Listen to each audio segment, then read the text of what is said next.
again to my podcast series. This is a student's guide to counseling theories. I'm your host, Savannah Phillips, excited to dive more into counseling theories with you all in this short, digestible format. Today, the first theory that we're going to be focusing on is solution-focused therapy, or otherwise known as solution-focused brief therapy. This therapy was founded in the 1980s by Steve DeShazer and Enzo Kimberg, along with their team at the Brief Therapy Center in Milwaukee, Wisconsin. Steve and Enzo were husband and wife, you could say goals. They met in Palo Alto, California, while they were both studying at the Mental Research Institute. You can read more about this in the Theories of Counseling and Psychotherapy textbook by Murdock in 2017. Just as the name suggests, solution-focused brief therapy is designed to be a brief therapy intervention. A video I linked below by Therapy Solutions says that this therapy averages around 5 sessions in length. Essentially, this therapy is all about efficiency in results, which means that insurance really does love this type of therapy. Zooming out for a second, solution-focused therapy falls under the constructivism school of thought. And there's a couple key assumptions that constructivism school of thought believes. So we're just going to go over those really quickly to help get a better understanding of what helped to shape solution-focused therapists and what some of their beliefs are and assumptions that you can make. Constructivism is part of a postmodern movement, meaning that it's not rooted in a theory, it's more of an approach to counseling. A lot of this information that I'm talking about the constructivism school of thought is pulled from Developing Your Theoretical Orientation in Counseling and Psychotherapy, the Halbur and Halbur 2015 textbook. Constructivism focuses on phenomenology. What I mean by that is phenomenology is how you experience the world is your reality. This means that clients are really viewed as the experts on their life, and counselors take a not knowing position and they need to enter the client's world. This position really creates empathy, which is an important component of the therapeutic alliance that we've identified in Rogerian counseling. The role of the counselor is to be collaborative and consultative with our clients. As they're the experts on their lives, we need to enter their world to truly understand it and to help be that collaborative approach for them. Another belief with constructivists is that the problem really only exists when people agree there's a problem that needs to be addressed. Meaning that, again, these counselors are in a not knowing position and the clients do know what the problem is and they have to be able to identify it. We as the counselors can help them re-identify the problem and come up with solutions, which we'll kind of focus more in when we dive into the goals of solution-focused therapy. So when we zoom back into solution-focused therapy, the focus of solution-focused counselors is to help get clients immediate relief from their identified problems. The goal of this therapy isn't to focus on dysfunction of the problem, it's to identify the problem and not really determine why it exists. I previously mentioned about the Mental Research Institute in California that Berg and Shazer were studying at when they met. They were primarily working with studying communication in families of people diagnosed with schizophrenia. And one of the important takeaways that helped fundamentalize the solution-focused therapy ideals is the more of the same syndrome. What this means is that they noticed clients' conceptualization of the problem was resulting from a cycle of failed attempts to change a problem by just trying harder using the same strategies. Solution-focused therapists' focus is placed on what the client wants to change and future solutions. The basic philosophy of solution focused therapists is they are optimists and they believe in the power of change and the ability to create reality. They believe that clients can recreate their realities and therapists can help them construct new solutions that they may be overlooking. Really hardcore solution focused therapists call clients customers, and the problem is the complaint, and the counselor is then hired to be an expert at constructing solutions. This really shows us that the role of the counselor is very collaborative in solution focused therapy and really a hired task. The goals of this counseling is ensuring that the clients get the immediate relief from their identified problems that they're looking for and not asking why that problem is occurring. Solution focused therapists use a couple of different techniques to get these goals out of their clients. And one of the main techniques that solution focused therapists use is the miracle question. The miracle question goes something like this. Let's say a client comes to me with a problem. They've identified this problem. Now that the problem is identified, I'm going to ask them this question.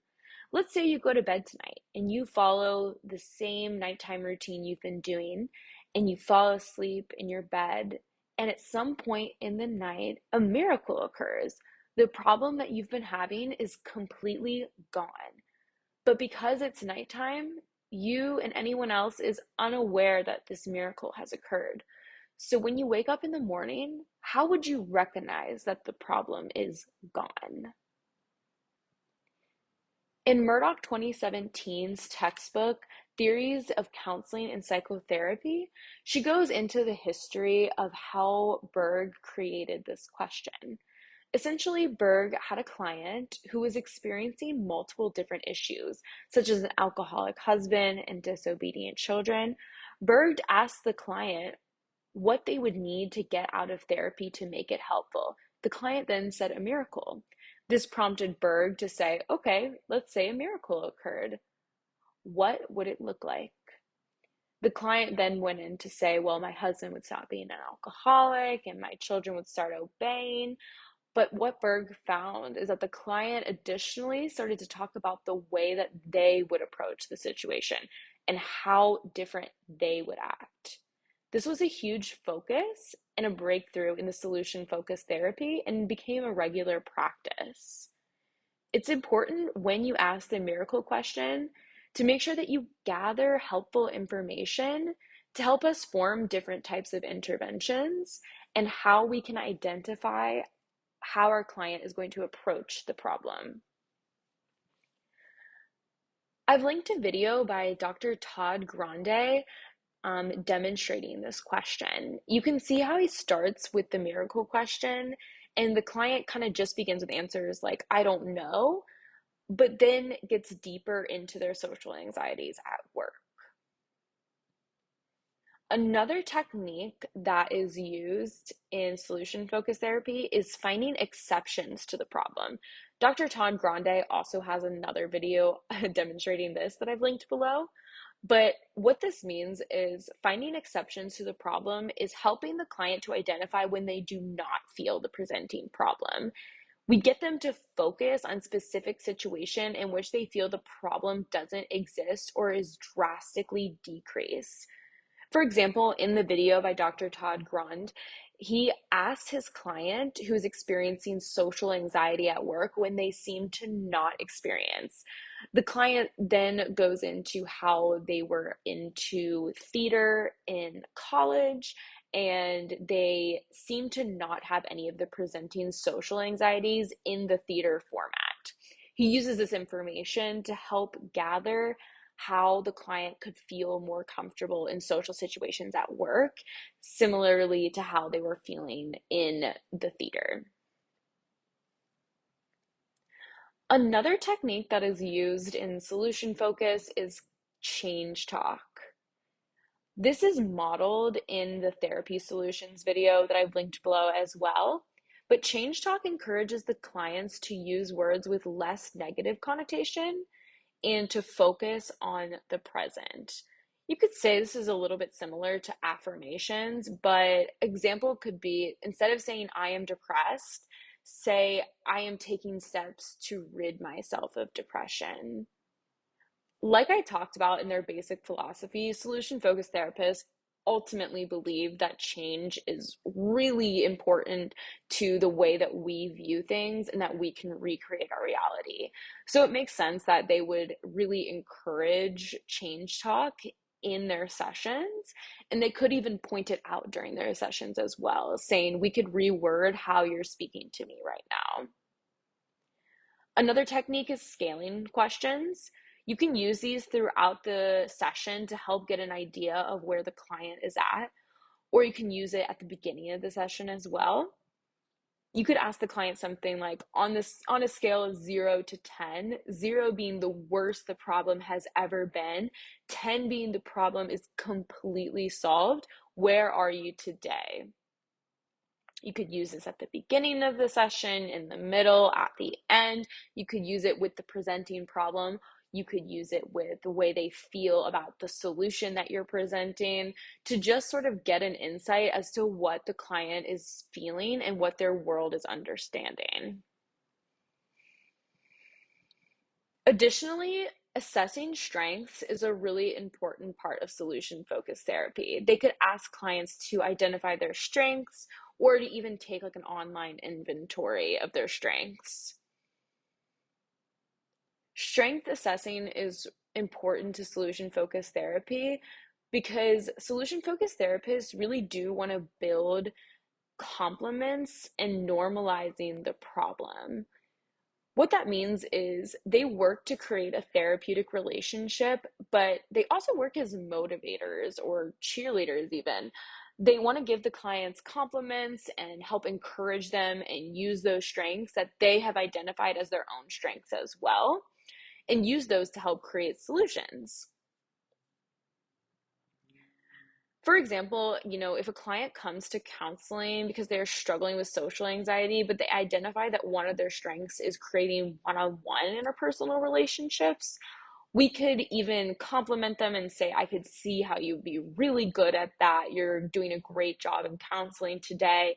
Where can we focus to help you create more of those one on one relationships so that when you're out in social situations, you have more one on one interpersonal relationships, or work on building those as looking at working one on one in a group versus focusing on the group as an entirety of a social situation. Solution focused therapists also will use homework and at home work as an important part of counseling. Solution focused therapists have the unique belief that counseling begins before the first session. A phone call beforehand is an opportunity to begin insight, and they may even ask the client to write down any observed changes before the first session. They believe that work is done before therapy begins and when you aren't in therapy. And solution focused therapists are efficient, so they will use the time outside of therapy as well to facilitate any change. They're going to assign homework using different strengths that you've identified and tangible goals to facilitate the changes of the problem that you're wishing to remediate.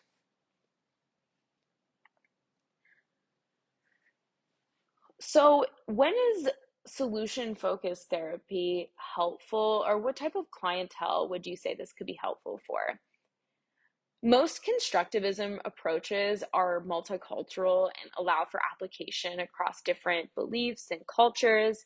As counselors, we take that not knowing stance, and it helps us to get insight on the client's world. Additionally, the problem is only identified by the client and exists because they identified it. We aren't prescribing anything or only just really helping them re-identify the problem.